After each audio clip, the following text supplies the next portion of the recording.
You're not isolated because you're doing it wrong. You just haven't found your people yet. Every homeschool mom is lonely. Nobody admits it. Here's what to do about it. You're surrounded by other homeschool moms, and you've never felt more alone. You're at co-op, you're at park day, you're on a field trip with 15 other families, and somehow, in the middle of it all, you feel completely invisible. Everyone else is laughing, their kids are playing, and you're standing there wondering if anyone would even notice if you slipped out early. Here's the thing that nobody says out loud. We're so busy making sure our kids are socializing that we have completely abandoned our own need for friendship and community. And that silence is costing us more than we realize. By the end of this video, you're going to understand why the approach you've been taking isn't working and what to do instead. But first, I need you to hear something important. You can have the perfect curriculum, the best lesson plans, a beautiful homeschool room. And if you are isolated, you will not survive this. I'm not being dramatic. I've watched it happen. I've been the mom sitting in her car after park day crying because nobody asked how I was doing. When I first started homeschooling, I joined the only co-op I knew of. Everyone seemed to have it figured out. Matching curriculum binders, kids sitting quietly, everybody was already reading, and I was shrinking inside,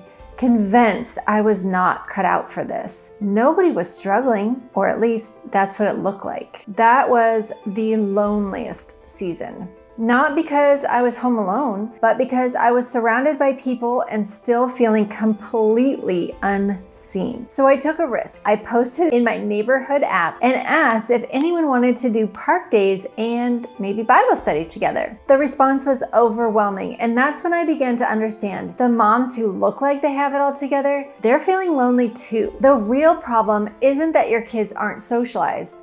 It's that you're not. Let me walk you through a typical homeschool week. You plan the schedule, you coordinate the sports, you pack the snacks, organize field trips, drive everyone everywhere they need to go. You're the social director, the logistics coordinator, the one who makes sure everyone gets where they need to go. By Friday, your kids have had a dozen meaningful interactions, but you've had zero. And I know what you're thinking, but I'm making sure my kids get all the experience and all the opportunities possible. Isn't that what matters? I would say no, because here's what happens when you put your kids' needs in front of your own, without exception. You have no one to call in an emergency, no one who knows what you're actually going through, no one to pray with you when you're convinced you're failing, and you are one bad week away from completely burning out. You've heard it before. You cannot pour from an empty cup. The good news, you can build community for yourself in the exact spaces you're already taking your kids, but you have to stop running from one activity to the next and go deep instead of wide. Joining a homeschool group can actually make you feel more isolated than you did before. Here's why. Not every group is what it appears to be. Some groups are all about performance. They have no grace for falling behind, for life happening, for the messy, real version of homeschool. And instead of support, what you get is judgment, comparison, gossip on the side. That's not community, that's an audition. And here's the specific kind of pain this creates. You show up, you try, and everybody else already has their people. They've been doing this for years. They're not looking for a new friend. And you're standing on the outside watching relationships you desperately want and wondering, what's wrong with you? Nothing is wrong with you. The group is wrong for you. There's a difference between activity coordination and actual vulnerability. One is logistics, the other is letting someone see you. And if all your group ever does is organize field trips once a month, you're not building friendships. You're building a calendar. Real community is sitting in a circle of women who will admit that they're struggling, who ask for help as often as they offer it, where you feel like you never have to perform. That's what you're looking for, and it exists. You just have to find it or build it yourself. There's a difference between biblical hospitality and entertaining, and that distinction will save your sanity. Hospitality does not look like a Pinterest board. It looks like an open door, a cleared off couch, and a come on over and do life with me. When my kids were small, it looked like hosting once a week. My husband has always worked from home, so I found a homeschooled teen who loved kids and who could wrangle them while the moms and I talked. Sometimes it was only an hour of actual conversation, but it was enough. Here's the shift. You stop looking for the perfect group and start opening your imperfect home. Because here's the truth. We're all just trying to keep everyone alive. Nobody's going to notice the laundry on the floor, and if they do, they're probably not your people. One time during a particularly hard season, a friend had dropped off dinner for us. She didn't just leave it at the door. She happened to notice my oldest son was struggling with a project, something I just wasn't capable of helping him with. So she stepped in. She was the right person at that right moment. That act of kindness will forever be ingrained in mine and my son's memory and hearts forever. That only happens because she actually knew us, because we'd already done life together. That's what messy, imperfect hospitality creates. Depth. Trust. Real help when you actually need it. There's doing activities together, and then there's doing life together. Here's how to know the difference. Transactional community asks, what can I get? What can I give? Transformational community says, we're in the same boat. Your strengths and mine, together we can do so much more. You know you've crossed the soul level friendship when you're praying together, crying together, showing up without makeup and without excuses. When someone calls just to check in because they haven't heard from you in a few days. That's the real thing. Here's the markers of authentic community. And I want you to actually measure your friendships against these. You could call them at 2 a.m. They know your real struggles, not your Instagram version. They don't share what you've told them, ever. They stop you when you're spiraling into self-doubt. They tell you the truth, even when it's not what you want to hear. That's your person, and you deserve at least one. Here's exactly how to move past the how's your homeschool going and into real friendship. Stop opening with logistics. Instead, start with, hey, what's been the hardest part of homeschooling for you recently? Or what has surprised you most about motherhood or marriage or this life you thought you'd have? Or what was your biggest fear about homeschooling and has it come true? Here's the key. You need to go first. You don't ask the question and wait. You share your own answer first. You create safety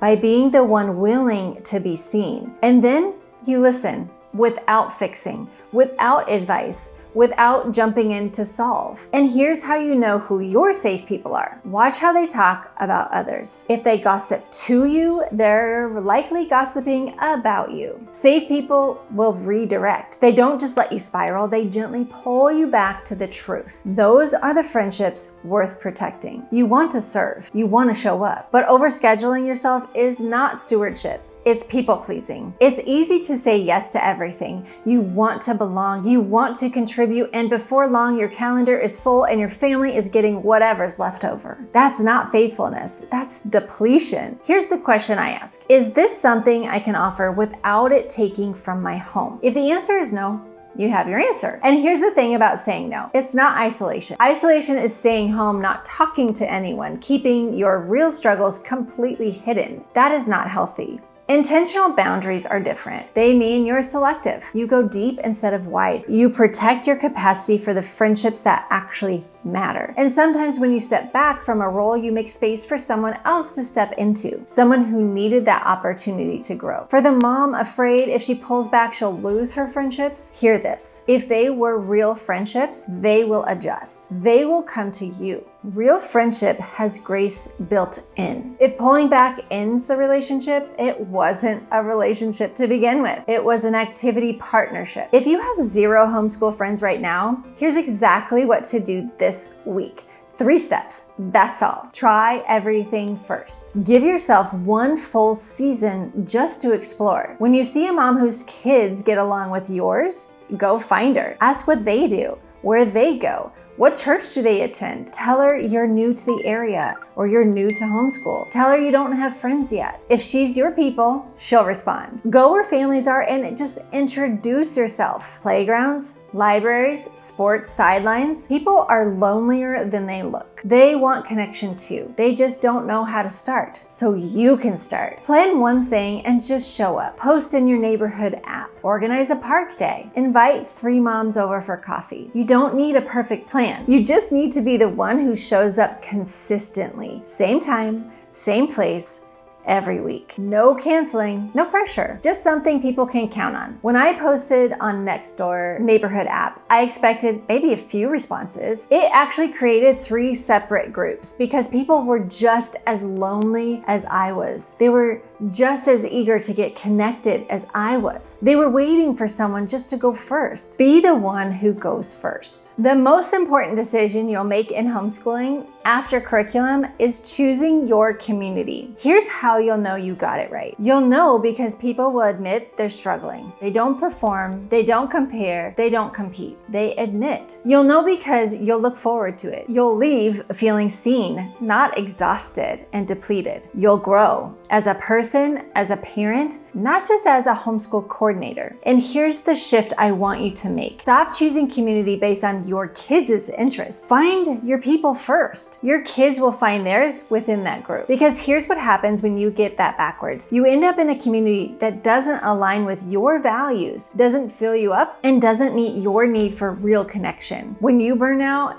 and you will, your homeschool goes with you. You are the anchor. If you're not supported, nothing holds. So open your heart, be yourself, tell the truth, show up for people. Friends come for a season, a reason, or a lifetime, and every single one is worth something. You just have to take the first step. To the mom standing on the outside of a group she thought would save her, you are not the problem. You don't need to perform your way into belonging. You don't need the right curriculum binder or the right co-op or the right answer to how's homeschooling going. You need one person who is willing to sit with you in the mess and tell you the truth. Start there. Everything else will follow. Now, if the video helped you think differently about community, there's something else you need to hear, because community and curriculum work together.